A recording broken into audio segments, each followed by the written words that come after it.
Bonjour et bienvenue au Culte Espoir. C'est toujours une grande joie de te retrouver. Nous voilà réunis pour vivre ensemble 60 minutes de partage, de louanges et d'enrichissement spirituel.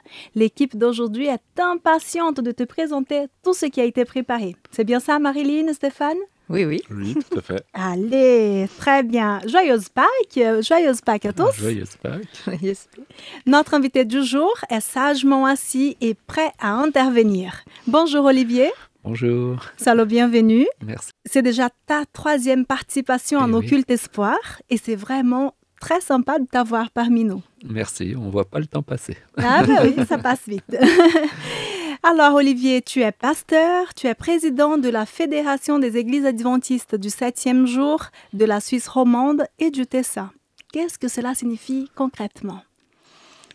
C'est un ministère, c'est un appel de Dieu, une vocation que j'ai eue très jeune, à 20 ans. Et depuis, c'est ce désir de servir, d'être un serviteur, servir Dieu, servir les hommes. Et c'est un métier passionnant, le plus beau métier, entre guillemets, du monde. Oh là là. Et à part cela, tu es aussi papa, tu es époux, quoi d'autre? C'est déjà pas mal. Ah oui, c'est bien, mais est-ce que tu fais du sport? Oui, jusqu'au jour où j'ai eu le Covid. Ça m'a un petit peu calmé. Okay. Mais oui, j'aime bien la course à pied, l'endurance. Et puis voilà, ça entretient bien. C'est très bien, continue comme ça. Et puis le ski aussi, voilà, j'ai grandi dans les Alpes françaises, donc depuis tout petit, je pratique le ski. Oui, ça va de soi. Voilà. Nous t'avons invité à participer avec nos équipes et aujourd'hui, voilà, tu nous consacres actuellement 4 émissions sur le thème de la Pâque. C'est ça. Avec toi, nous vivons les derniers moments de la vie de Jésus sur terre, juste avant sa mort, malheureusement. Nous avons déjà parlé de Jésus qui a lavé les pieds de ses disciples, ensuite de Jésus qui est le pain qui rassasie toute âme. Et aujourd'hui, eh bien, pour cette 3e émission, nous allons réfléchir à la symbolique du vin que Jésus va partager avec ses disciples après le pain. Un appel non pas à boire un coup, mais à faire une alliance éternelle avec Jésus-Christ. Et c'est merveilleux. Nous ne pouvons pas vivre sans nous nourrir. Si on arrête de manger et de boire, notre vie s'arrêtera au bout de quelques jours. Jésus est venu sur terre pour nous donner une vie pleine. Il a tout laissé pour toi et pour moi. Son sang a coulé sur la croix et avec lui, nous sommes convaincus que la vie est plus forte que la mort. Reste avec nous, chers auditeurs, ce n'est que le début de cette émission.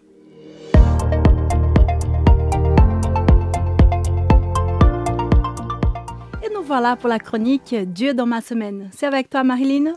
Et voilà, est-ce qu'il t'est déjà arrivé de te plier en 4 pour quelqu'un, de le dépanner et qu'au bout du compte, cette personne ne réalise pas trop ce que tu as fait pour elle? Oh là là là là.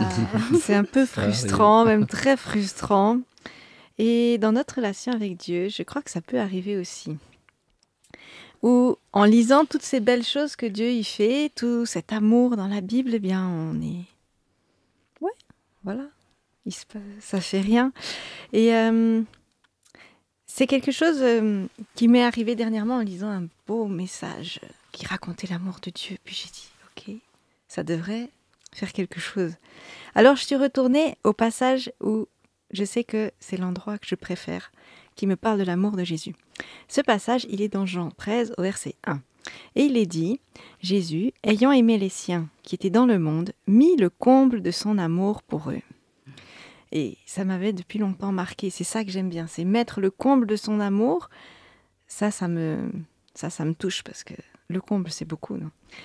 Et j'avais réentendu dans un petit sketch un petit dialogue. Dieu, aimes-tu les hommes plus que les femmes? Et Dieu lui répond, ne sais-tu pas que je t'aime? Alors la fille s'énerve un petit peu. C'est pas la question. Et puis finalement, elle se rappelle alors la croix et les différents moments qu'elle a vécus avec Dieu. Et elle doit bien avouer que oui, elle sait que Dieu l'aime et elle se rappelle alors les preuves de son amour. Et puis Dieu lui demande, cet amour est-il suffisant?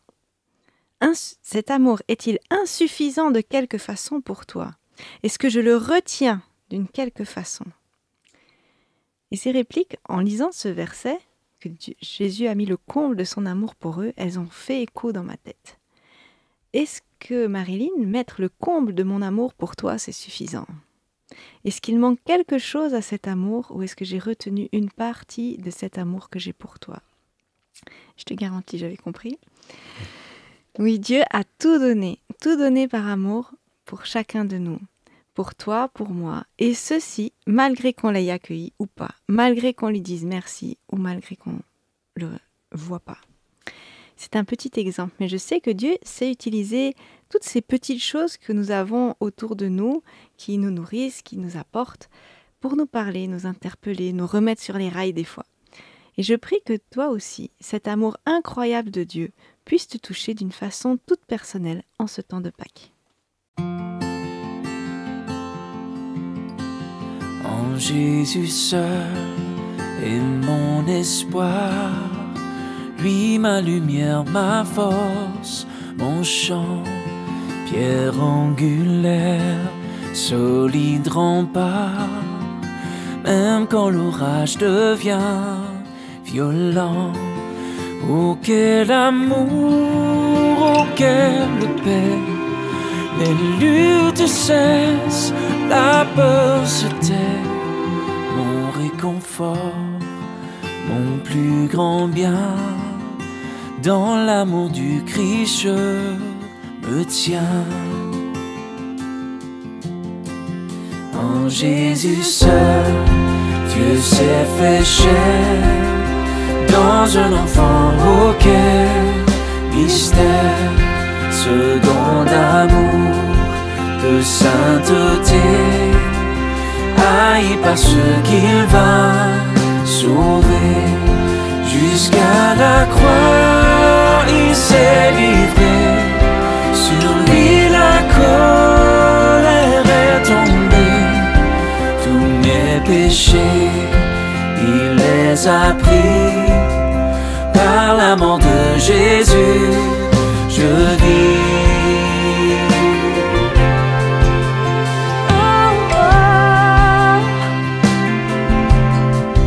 Là dans la tombe, il reposait, lumière vaincue par les ténèbres. Quel jour glorieux, il apparaît, et d'entre les morts il se relève. Et sur ma vie, par sa victoire, le péché perd tout son pouvoir. Il est à moi, je suis à lui, racheté par le sang du Christ.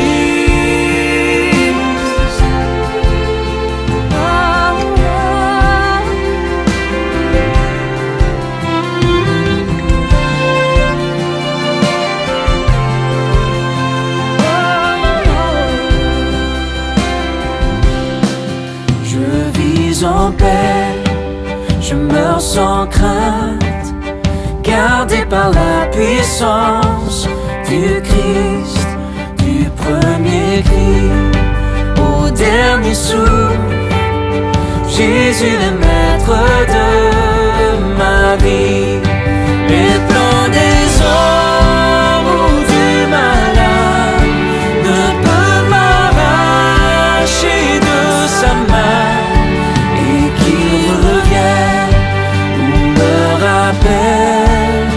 Par la force du Christ je tiendrai. Les plans des hommes ou du malade ne peuvent m'arracher de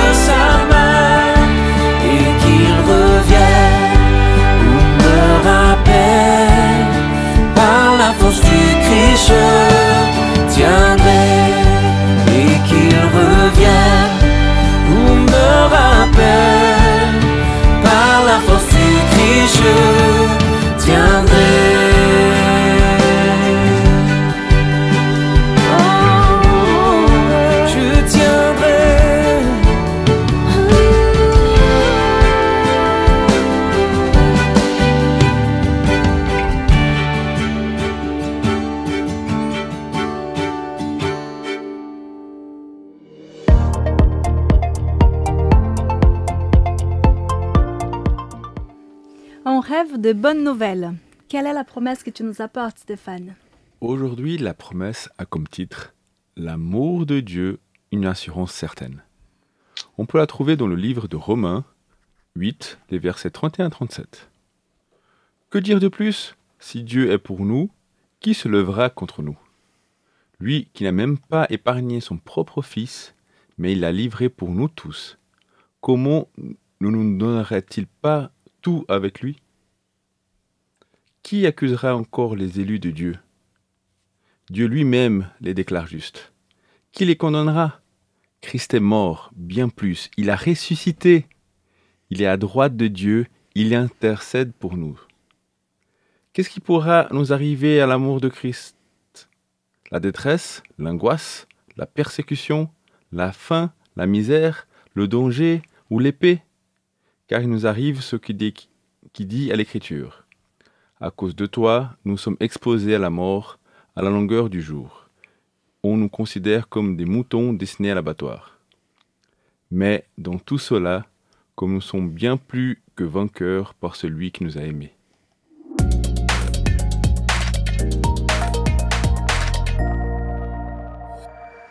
Waouh, c'est un grand amour, un amour qui est puissant.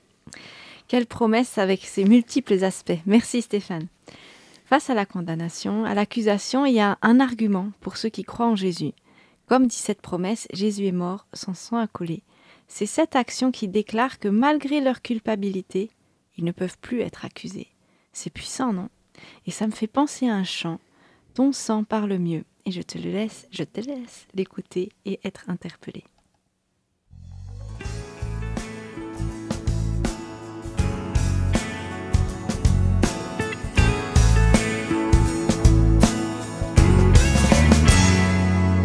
Ton sang parle beaucoup mieux que tous les vains discours entendus sur la terre. Il parle pour ma défense, proclame la justice. Jésus, c'est ton sang.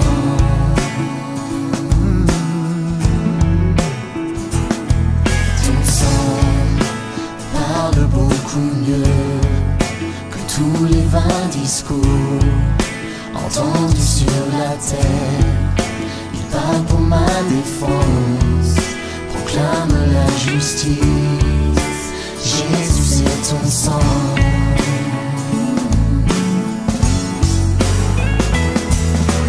Comment être pardonné? Comment recevoir la vie? Seulement par le sang, seulement par le sang de Jésus.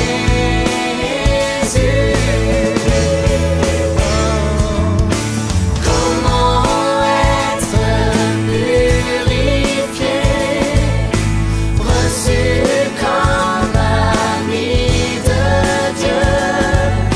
Seulement par le sang, seulement par le sang de Jésus.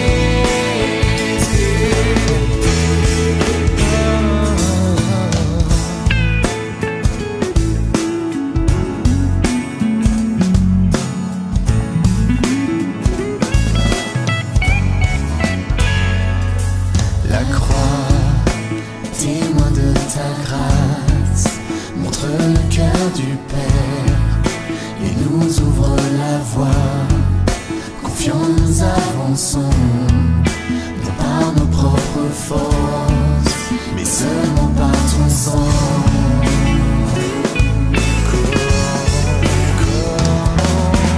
Comment être pardonné? Comment recevoir la vie?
sur son trône, apportons la couronne.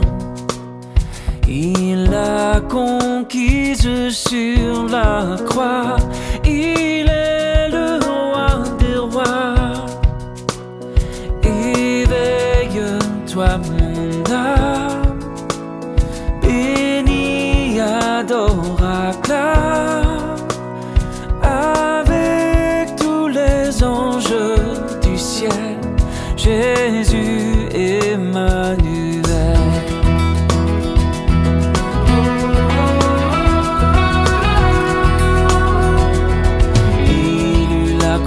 Pour trône, l'épine pour couronne, mais le Père a glorifié son Fils crucifié.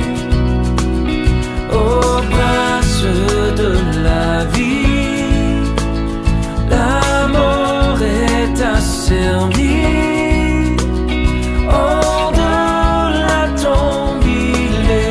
Christ est ressuscité.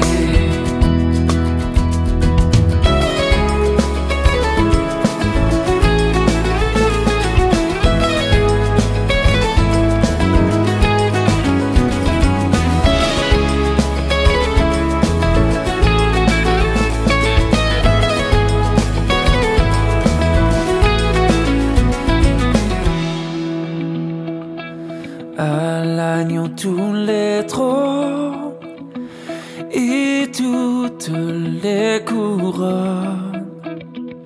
Il est le maître souverain, les temps sont dans sa main. Rendons l'honneur suprême à celui qui nous aime et qui revient victorieux pour nous ouvrir les cieux. Et qui revient victorieux pour nous ouvrir les cieux.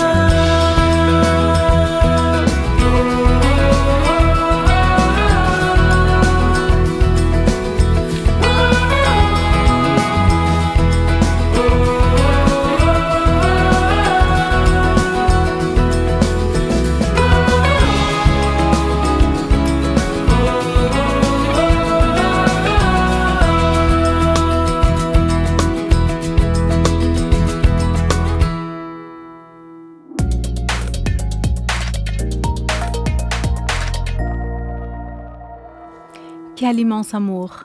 Jésus s'est sacrifié pour nous. Il a donné sa vie pour assurer notre vie éternelle.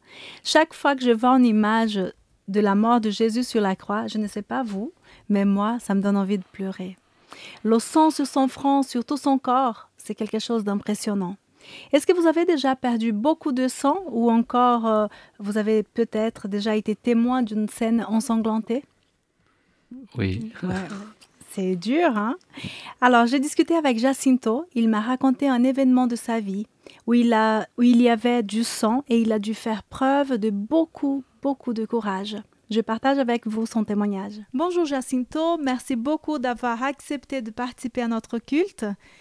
J'aimerais que tu nous racontes cette aventure, ce drame même que tu as vécu il y a quelque temps. Tu habitais bien loin d'ici. C'était en Guinée-Bissau. Ok, tu avais plus ou moins 12 ans. 12-11 ans. Et on était plusieurs enfants de 5 à 14 ans. Okay. Et on est parti de chez nous pour aller dans un terrain que nos voisins avaient acheté. Avec leurs enfants, on est allé pour connaître. Et comme vous savez, les enfants, dès qu'on trouve des endroits comme ça, on commence à jouer. Alors quand on est arrivé là-bas, c'était un endroit que ce n'était pas propice pour jouer, ni pour faire quoi que ce soit, parce qu'il n'y avait pas d'endroit, c'était encombrant. Il y avait plein de choses. Et malheureusement, il y avait des verres aussi. Et ça, il y avait dangereux. Une bouteille qui était cassée. Et nous, on n'a pas vu ça. Et mon frère, en courant, un d'autres garçons, des amis qui étaient avec nous, l'a fait un croche-pied. En faisant le croche-pied, il est tombé violemment par terre. Oh là là. Et quand il est tombé sur le dos, et le dos, il a tellement raflé le verre qu'il a fait un trou dans son dos. Alors, il a commencé à saigner, mais à saigner comme il faut. Et moi, en voyant ça, on était tous paniqués. Ben, bien Et sûr. paniqués. Moi, je voyais qu'il perdait beaucoup de sang. J'avais rien du tout. On était dans la brousse, on peut dire. Et quand j'ai pris mon frère, j'ai mis sur mon dos et j'ai commencé à courir. Il faisait chaud. Ça, je ne vais pas dire. J'imagine bien. Il faisait tellement chaud. Et mon frère, comme tellement il a perdu de sang, il a commencé presque à s'évanouir. Alors, en arrivant, on a trouvé une maison où j'avais des connaissances. La dame m'a tout de suite donné un foulard. Et moi, j'ai essayé de faire un bandage. J'ai mis là pour appuyer aussi, pour faire compresse. À mon âge, je ne savais pas si ça existait, mais je dis que ça pouvait empêcher le sang de couler trop. Impossible. Ça commençait, le sang... Il continuait à perdre du sang. À perdre beaucoup de sang, il s'est imbibé. Et quelques kilomètres plus loin, il y avait des amis à mes parents qui m'ont vu. Ils avaient une voiture. Ils ont tout de suite pris mon frère. Alors, ils sont partis à l'hôpital. Et moi, alors, je suis rentré à la maison pour aller annoncer cette drame à la famille.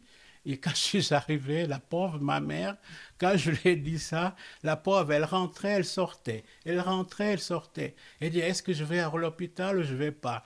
Après, c'est avec ma soeur aînée qu'on est parti à l'hôpital. Et quand on arrive à l'hôpital, de loin, on voit un infirmier qui est une connaissance à la famille aussi, qui nous a tout de suite vus, nous a dit « Hey, tranquille. Et tout s'est bien passé. Ton frère, il a été pris au bloc opératoire parce ils l'ont pris au bloc opératoire parce que tellement la plaie était profonde qu'il fallait faire une intervention. Alors là, il a eu 19 points de suture. 19 points. 19 points de suture. Et à son âge, vous voyez, c'était terrible. Et moi, j'avais peur de perdre mon frère. Et aussi, comme j'étais responsable, je n'étais pas le plus aîné, mais c'est mon frère. Alors moi, je devais m'occuper. Alors je me sentais tellement culpabilisé. Mais heureusement, tout s'est bien passé. Et tout au long de ce drame, j'ai vu quand même qu'il y a des occasions où je voyais la main de Dieu.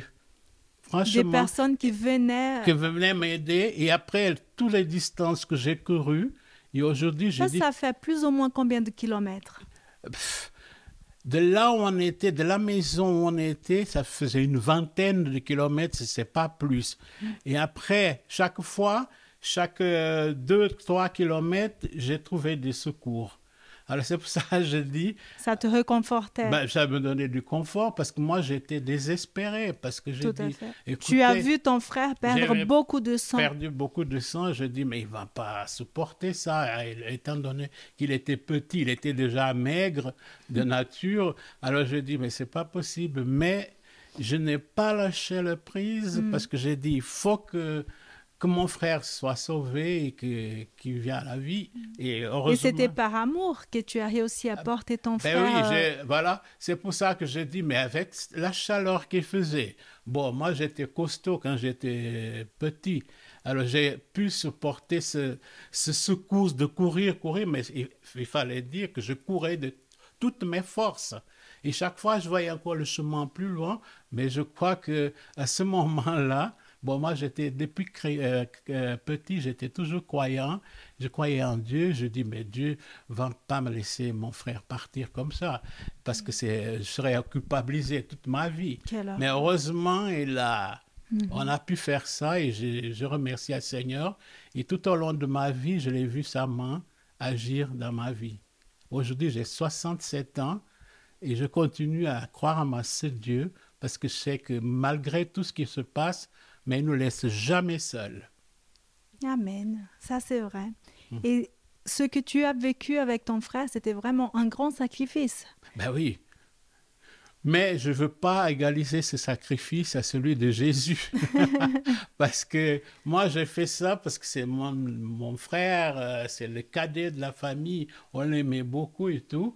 Et c'est pour ça que je dis, quand je vois que moi, je suis avec lui, que j'ai fait tout ça, et Jésus, qu'est-ce qu'il n'a pas Qui a fait fait pour beaucoup nous? plus. Pour nous, il a fait plus pour nous, parce qu'il a même donné sa vie, son sang. Et c'est ça que je dis, le sang, comme j'ai mis là, c'est la vie. Tout Je à voyais fait. la vie de mon frère partir parce qu'il perdait beaucoup de sang. Et Jésus, il a fait ça pour nous, alors c'est merveilleux. Amen. Merci beaucoup pour ton Avec partage. plaisir. Hein. Et continue ferme avec dans oui, la foi. Ah oui, toujours. Je serai toujours dans la foi, malgré tous les problèmes, tout ce que je rencontre. Je sais que Dieu ne nous laisse jamais seuls. On Amen. est toujours avec. Et merci à toi pour ce moment.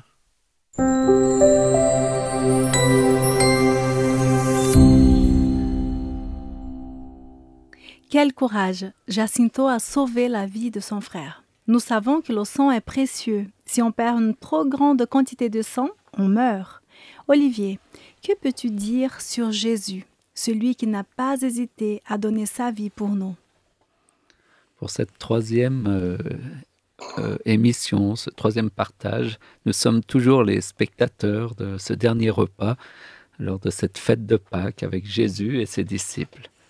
Après deux émissions, l'une sur ce geste du Christ lavant les pieds de ses disciples et celui du partage du pain de vie, seul capable de nourrir et désaltérer les besoins les plus profonds de notre âme. Aujourd'hui, nous allons réfléchir à la symbolique du vin, justement, que Jésus a partagé lors du repas de Pâques.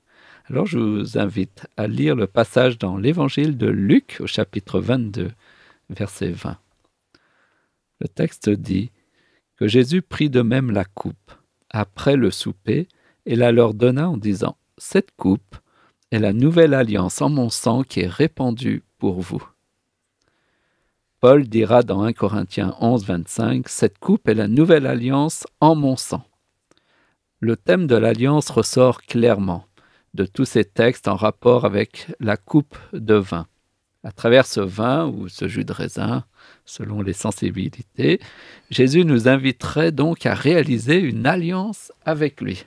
Tiens, sympa. Et quelle alliance? Une alliance d'amour et de réconciliation avec Dieu. Alors, la question qui se pose pour nous, c'est que signifie cette nouvelle alliance que Dieu propose? Et que veut dire aussi une alliance de sang? La nouvelle alliance n'est en réalité pas si nouvelle que ça, puisque depuis que l'homme s'est coupé de Dieu et a rompu justement cette alliance d'amour et de paix, Dieu n'a cessé de chercher à renouer ce dialogue et ce lien avec l'humanité. Depuis Adam, passant par Abraham jusqu'à Jésus, Dieu a conclu des alliances de paix avec les hommes. Et peut-être ce sera à notre tour de faire cette alliance de paix. On peut donc le constater dès le début avec l'histoire d'Adam et Ève dans le jardin d'Éden. D'ailleurs, quelle était la première parole que Dieu a adressée à Adam et Ève alors qu'ils venaient de briser justement cette alliance divine? La première question, la première parole n'est pas un reproche, pas une accusation, mais juste une question. Où es-tu? Ce sont les premières paroles de Dieu face à cette humanité qui vit à ce moment-là dans la peur, la culpabilité ou la honte. Par cette question, Dieu, on le voit, ne s'impose pas, mais il se propose. Il nous appelle bien plus, peut-être qu'il nous interpelle. Où es-tu? Où en es-tu, cher lecteur? Qu'es-tu devenu depuis tant d'années, si loin de moi, séparé? Et comment tu vas aujourd'hui? Cette question est au présent pour nous dire que Dieu vient dans notre présent, dans notre histoire présente, là où nous sommes, et là tel que nous sommes, avec nos fautes, nos blessures, nos fissures, seuls, cachés au milieu des arbres, des grandes villes, de la foule anonyme. Parfois, on a l'impression d'être justement qu'un numéro perdu au milieu de cette grande foule. Mais Dieu vient envers chacun de nous parce que nous sommes tous précieux et uniques à ses yeux. Je crois qu'en chacun de nous, il y a toujours une petite voix pour nous interpeller, qui par des questions nous invite à réfléchir plus en profondeur sur nos attentes, sur notre situation et sur ce que l'on désire vraiment dans notre vie. Bien souvent, on s'est contenté de vivre ou parfois même de survivre, sans se poser trop de questions. Mais alors, des situations, des expériences, une émission vient nous interpeller et une petite voix vient nous poser cette question. Où es-tu ? Cher lecteur, oseras-tu répondre à cette petite voix intérieure en toi ?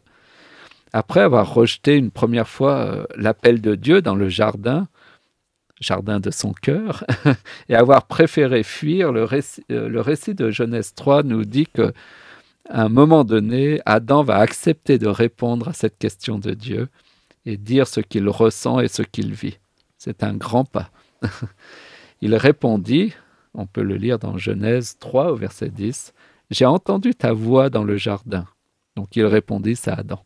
« J'ai entendu ta voix dans le jardin et j'ai eu peur parce que je suis nu et je me suis caché. » La voix de Dieu fait peur parce que nous sommes nus, parce que cette parole nous renvoie à nous-mêmes, à notre nudité intérieure, à nos actes manqués, à nos souffrances et blessures, peut-être finalement à tout ce qu'on n'a pas trop envie de voir. Alors notre réflexe, à l'image d'Adam et Ève, c'est de nous couvrir en nous faisant des habits, un habit de feuilles figuier pour eux. Pour nous, nos habits sont peut-être un peu plus sophistiqués. Mais l'idée, c'est de se cacher de Dieu, des autres et aussi de soi-même.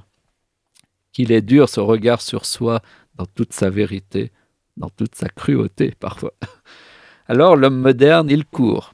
Alors je ne sais pas si vous faites pareil, mais c'est vrai qu'on court beaucoup dans ce monde. Sans arrêt. Sans arrêt, sans relâche. Et sans relâche, on travaille à combler ce qui nous manque par le travail, la famille, les loisirs, l'argent, le sexe. Un résultat assez mitigé et contradictoire entre le personnage qui parfois donne l'air d'être accompli, heureux, maître de son destin, au contrôle, et la personne qui, elle, le moi réel, avec ses doutes, ses peurs, ses culpabilités, ses luttes intérieures, ses conflits, à la fois satisfait, à la fois insatisfait. Cet homme et cette femme qui ne parviennent pas à se sentir pleinement heureux ou épanouis. C'est comme s'il y avait en nous un vide, une sorte de fissure intérieure, un peu comme ce puits sans fond de la femme samaritaine que nous ne parvenons pas à combler. Et je voudrais citer un auteur que j'aime beaucoup, Louis Evely, qui dit ceci dans le livre « C'est toi cet homme ». Il dit « Notre âme est vaste, ainsi son exigence est immense. Il ne lui faut pas moins que Dieu. Notre plus grande erreur est de croire qu'il ne nous manque jamais qu'une chose, juste une petite chose pour être heureux, un peu plus d'argent, un avancement, un peu de chance, que cette maladie soit guérie. Cette attente finie, ce mauvais moment passé. Mais alors, nous ne serons jamais heureux, car il y a toujours une autre maladie, une autre attente, une autre envie. C'est Dieu qui nous manque. C'est Dieu, entre guillemets, la chose qui nous manque. Et il ne nous manque pas, nous lui manquons. Oh, c'est beau. C'est beau. Alors Jésus, dans ce dernier repas de la Pâque, mit le comble à son amour, parce que nous lui manquons plus que lui nous manque, vraiment. Et il tente de susciter en nous ce manque, et d'éveiller en nous, et de nous dire que ce manque en nous, c'est peut-être lui. C'est peut-être ce pain dont nous avons parlé, dont nous avons besoin, qui seul peut rassasier notre cœur, notre esprit, notre âme. Il vient à nous, à toi, cher auditeur, et tend une nouvelle fois ce pain qui rassasie. Et il rajoute ce vin qui symbolise quelque chose de plus, le sang d'une alliance d'amour, de paix, une alliance éternelle, dit la Bible. Parce que Dieu est éternel et qu'il est fidèle à son alliance. Mais que signifie une alliance de sang ? Pourquoi ce sang ? À l'époque de l'Ancien Testament, une alliance se concluait souvent par le sang à travers le sacrifice d'un animal. Elle représentait la forme d'alliance la plus solennelle et la plus irrévocable. Telles étaient les alliances que Dieu a établies dès le début, que ce soit avec Adam, puis Caïn et Abel, c'est aussi une histoire de sacrifice, Abraham, et jusqu'au finalement au Messie, à Jésus-Christ, qui allait accomplir lui-même cette alliance, mais cette fois-ci, pas avec le sang d'un animal, mais avec son propre sang, le sang du Fils de Dieu lui-même. Donc on voit que c'est une alliance toute particulière. Ça paraît incroyable que Dieu établit une alliance avec son sang. Pourtant, il n'y a rien de si étonnant que ça. Si on revient dès le départ, qu'est-ce que vous remarquez avec cette histoire de Adam et Ève de Genèse 3 ? Il est dit dans Genèse 3,21 que l'Éternel Dieu fit à Adam et à sa femme des habits de peau et il les en revêtit. Dieu les couvrit d'un autre habit fait non pas de feuilles de figuier comme le premier qui avait été fait par l'homme pour se couvrir par lui-même, par sa propre force, mais un habit de peau réalisé cette fois-ci par Dieu lui-même. Dans la Bible, l'habit est le symbole de la grâce de Dieu qui couvre l'homme de son pardon, de son amour et de sa justice. Cet habit apporte finalement la solution à quoi ? À la nudité de l'homme. Et la nudité qui symbolise ce sentiment de vide, de solitude, ce sentiment, ces peurs, ces sentiments de honte que chacun de nous pouvons éprouver en nous-mêmes. Parfois cette solitude. Alors, Dieu, par cet habit, il veut nous couvrir de sa paix, de son pardon. Avec cet habit, nul besoin de fuir ou de se cacher, car tout a été mis en lumière et tout a été réglé avec Dieu. Et pour cela, Dieu va aussi choisir un tissu étonnant pour fabriquer ce vêtement. Eh bien oui, c'est un vêtement de peau, une peau de bête. Une peau qui va être prise d'un animal que Dieu va devoir tuer et faire mourir, qu'il va sacrifier pour couvrir la nudité de l'homme. Voilà en fait le premier sacrifice de sang dans la Bible. Eh bien, ce n'est pas un sacrifice que l'homme a fait, c'est bien le sacrifice que Dieu a fait. Ce n'est pas un sacrifice que l'homme a fait pour Dieu, mais que Dieu a fait pour l'homme. Oui, parce que souvent on dit même que le premier sacrifice, c'était Adam, Ève, ses enfants. Mais finalement, non, c'est Dieu qui a fait le premier sacrifice. Tout à fait. Et c'est peut-être autour de cette idée-là que les enfants, Caïn et Abel, vont se disputer. Et ça, c'est une autre histoire. Moi, j'ai toujours cru, et les religions peut-être même ont toujours cru que c'est l'homme qui devait faire un sacrifice pour Dieu en sa faveur, pour lui plaire et s'assurer de sa bénédiction. J'ai été presque un peu choqué de réaliser que le premier sacrifice, c'est celui de Dieu, en faveur des hommes, pas pour nous plaire, pour nous plaire et pour nous dire qu'il nous aime. On croyait voir en ces sacrifices peut-être la colère de Dieu qu'il fallait apaiser par nos dons et nos offrandes. Mais ici, on découvre finalement l'amour de Dieu envers l'homme, apaisant son angoisse en le couvrant d'un vêtement de grâce et de pardon qu'il a confectionné spécialement pour lui. On croyait voir dans ces sacrifices de sang peut-être la méchanceté, la cruauté de Dieu, mais en fait, on y voit notre propre violence, notre propre cruauté dont Dieu désire nous couvrir et nous libérer et nous pardonner. On croyait voir peut-être la punition, le châtiment de Dieu, mais on découvre un Dieu qui porte lui-même le poids de notre faute, le jugement et la punition que nos injustices méritaient. C'est tout cela c'est toutes ces choses que symbolise finalement le sacrifice du Christ, qui est finalement le sacrifice parfait, l'accomplissement annoncé par ce premier sacrifice au Jardin d'Éden.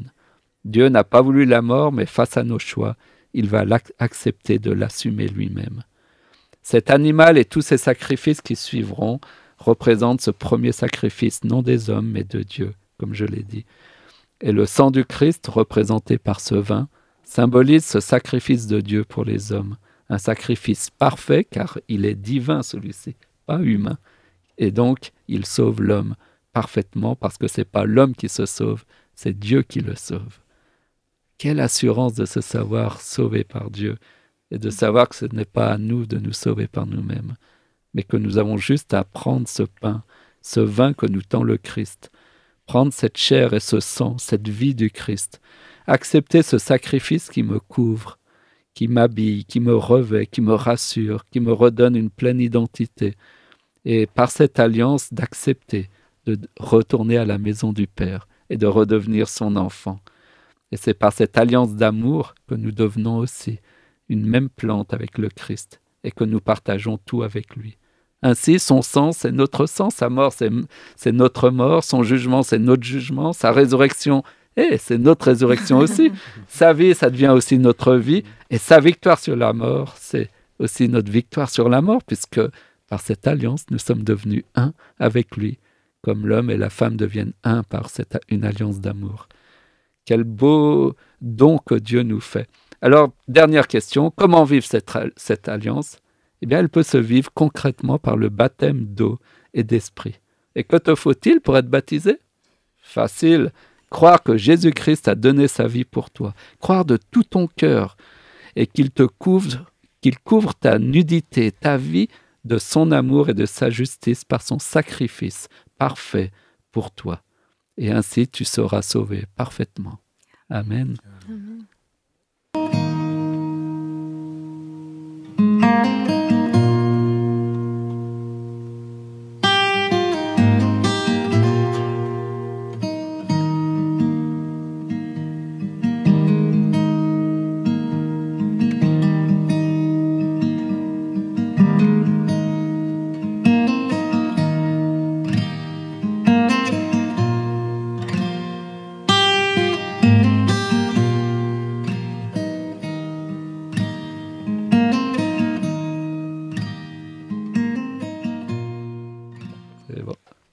En préparant cette chronique, j'ai découvert l'histoire d'un chant bien connu par plusieurs d'entre vous, auditeurs sûrement, et par chacun d'entre vous dans ce studio. Une caractéristique qui m'a plu et surprise, c'est que bien qu'écrit en anglais, il est local. Alors je m'explique. Les studios d'Espoir Radio se situent à Renan, vers Lausanne. Oui. Et ce chant a été composé à Lausanne. Ah, ok. 1992. Ah oui. D'accord. Il date un petit peu. David Durham est un compositeur américain qui est venu s'installer en Suisse avec son épouse Rebecca au début des années 1990. Et il a entre autres travaillé pendant 6 ans pour Jeunesse en Mission. Lors d'une rencontre de travail au chalet à Gobet, juste au-dessus de Lausanne, une collègue a mentionné un texte des Hébreux, Hébreux 2, verset 3, qui l'a marqué. Et ce texte dit ceci: « Comment échapperons-nous en négligeant un si grand salut qui, annoncé d'abord par le Seigneur, nous a été confirmé par ceux qui l'ont entendu. » Ces mots, un si grand salut, sont restés gravés dans sa tête. Et quelque temps plus tard, à l'école où il enseigne, l'école Psalmodia, devant son piano, lui vient une mélodie avec des paroles. Il dit que c'est rare qu'un chant lui vienne mélodie et paroles en même temps. Son épouse va l'aider à terminer cette composition, qui est du coup sa première composition en Suisse, Ah, c'est top. écrite en anglais. Pour la version française, on lui a indiqué Thierry Ostrini, qui revenait justement de l'étranger, qui habitait Lausanne, et ils lui ont proposé de terminer la traduction. Et c'est cette version française que je vous propose d'écouter attentivement. Il s'agit du chant « Un si grand miracle ».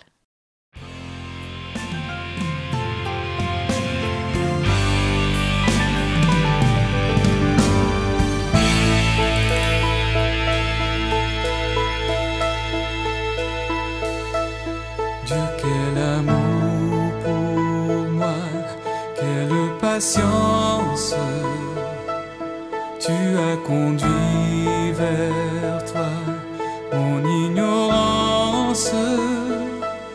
Comment pouvais-je alors saisir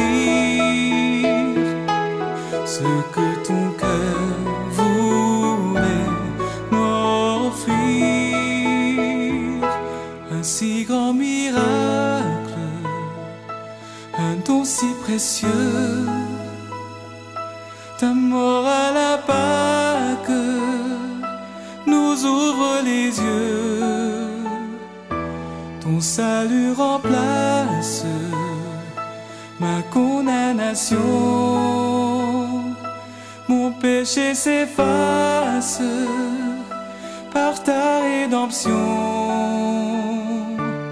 Loué sois-tu, Dieu Tout-Puissant,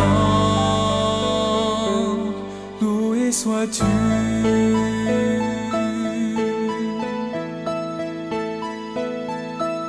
Ce don si merveilleux, comment le vivre sans le répandre à ceux que tu veux suivre sur les chemins où il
sois-tu,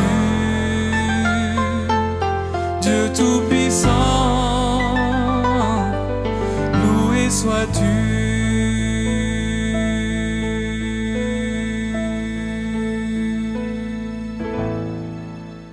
Chers chroniqueurs, chers auditeurs, lors du culte du 2 avril, qui avait comme thème « Seigneur, tu me laves les pieds », nous avons échangé sur nos souvenirs du lavement des pieds. Aujourd'hui, je vous propose d'échanger sur qui vient après, la Sainte Seine. Ah, ouais. J'ai vécu il y a quelques années en arrière, lors d'un petit week-end avec mon église, une Sainte Seine très spéciale. C'était vendredi soir, tout le monde est arrivé. Et nous étions tous, femmes, enfants, hommes, le pasteur, environ 100 personnes, le petit week-end de l'église, habillés comme le peuple d'Israël. C'était obligatoire, tout le monde habillé en peuple d'Israël, même Comme le pasteur. à l'époque. Comme à l'époque, avec des sandales, avec les habits, avec tout ce qu'il faut. Vraiment ambiance, même le pasteur était habillé comme nous. Il y avait plusieurs pasteurs, c'était vraiment superbe. Et d'abord, on a commencé par laver les pieds. Ensuite, on a tous monté au salon. Et là, il y avait une table. Une grande table avec des fruits secs, de la noix, du pain, du mousse. Vraiment le banquet.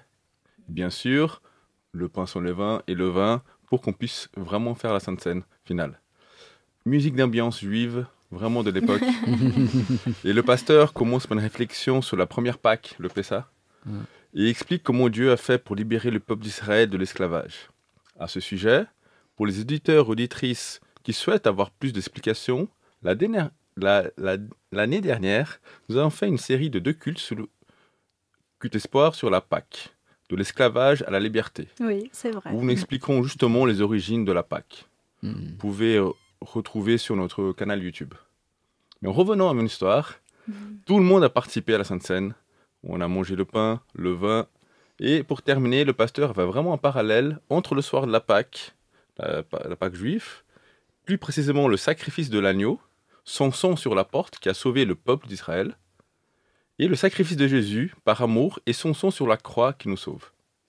Cette nuit, c'était vraiment un moment très spécial, un beau moment vécu en famille, en amis, tout le monde ensemble.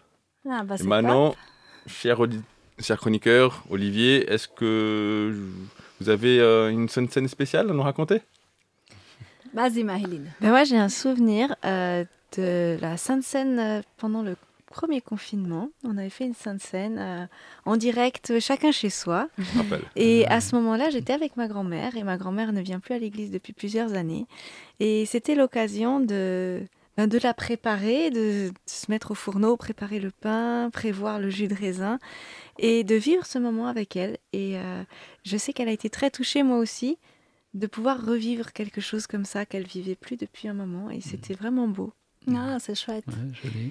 Alors, moi, j'ai vécu aussi quelque chose qui ressemble à la Sainte Seine dans ton église, mais on n'était pas habillés comme à l'époque. On était habillés comme aujourd'hui. Alors, ça s'est passé dans mon église. Déjà, quelques jours avant cette cérémonie, notre pasteur avait demandé qu'on lise plusieurs fois dans la semaine la prière de Jésus pour ses disciples. Et après ça, tout le monde se retrouvait le jeudi soir pour un banquet, aussi une belle table avec du pain sans levain, le vin, la boisson, le jus de fruits. Et il y a eu un moment de partage biblique, de réflexion, et on s'est quitté tard le soir. Le lendemain, le vendredi, nous nous sommes retrouvés à l'église. Il y a eu des chants un peu tristes. Nous avons vu l'extrait d'un film sur la vie de Jésus, surtout sur la partie où on racontait la trahison de Jésus, sa mort et la mise au tombeau. Et ça, c'était le vendredi. Et le samedi, 3e jour, on était tous dispersés comme les disciples à l'époque. Donc chacun, on s'est retrouvés dans d'autres familles. Et comme les disciples qui étaient cachés, qui avaient peur, alors nous avons vécu ça aussi. Et c'était vraiment très, très, très sympa. Et le dimanche matin, très tôt, il fallait qu'on soit à l'église avant qu'il fasse jour Donc, on était tous là, l'église était remplie, on avait des bougies dans les mains. C'était vraiment chouette. Et après, quand le soleil se levait, c'était aussi la résurrection de Jésus. C'était vraiment un très beau moment que je garde précieusement dans mon cœur. J'espère pouvoir revivre cela. Et avec nos amis, nos frères et sœurs de l'église en Jésus-Christ, on avait le cœur qui battait beaucoup plus fort et on avait là la certitude de l'amour de Jésus pour nous. Et toi, Olivier? C'est une histoire, un souvenir qui me vient, qui est assez marrant, comme ça, spontanément. J'étais petit, je devais avoir 7 ou 8 ans. Puis, de temps en temps, on allait à l'église pour peut-être de grandes occasions, à l'église catholique. Et je me souviens, je regardais toujours cette hostie avec envie. Et je disais, pourquoi ils peuvent manger cette hostie et pas moi? Et quelque chose un peu mystérieux, mais voilà, qu'est-ce qu'il y a de spécial dans cette hostie? Puisque, enfant, on ne peut pas y toucher, y avoir droit. Les enfants ne peuvent pas partir. Oui, c'est ça. Et je me souviens bien de cette scène-là où je regardais avec envie. Et puis, ça me rappelle, finalement, après mon baptême, je crois que j'ai pris ma première Sainte Seine à l'église et je me souviens de... Là, tu as pu manger. Là, j'ai pu manger ce pain et boire ce vin, mais pas comme un enfant qui désire quelque chose qu'il ne comprend pas, mais c'était en lien avec mon baptême, avec mon alliance, mon engagement. Il y avait toute une autre signification. Voilà, et j'ai vraiment vécu ce moment d'une manière très forte, cette communion spirituelle avec Dieu, de ce Dieu qui s'est donné à moi. Et voilà, c'était une autre dimension cette fois-ci. Ah, c'est top.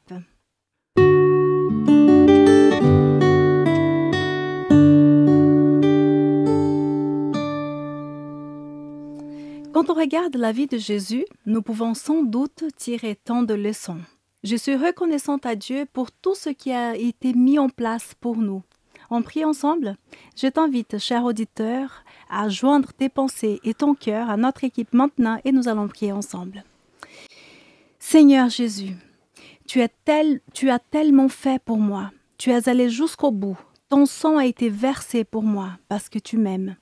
Je ne suis pas digne de ton amour. Personne ne mérite ton sacrifice. Ton amour divin est un mystère pour le cœur humain. On n'arrive pas à tout comprendre. Je te demande seulement de nous aider à t'accepter comme notre Sauveur. Nous voulons honorer ton sacrifice et t'aimer par-dessus tout. Seigneur, notre Père, nous voulons te remercier pour ta présence et cet amour que tu as prouvé et manifesté en venant à nous, en donnant la vie, cette vie si précieuse, ce sacrifice qui nous couvre et qui nous remplit de ta paix et de ta présence. Seigneur, nous voulons prier que chacun de nous puissions accueillir et recevoir cette paix qui vient de toi et entrer dans la joie de ton salut et de cette vie abondante et éternelle que tu nous offres gratuitement. Au nom de Jésus-Christ. Amen.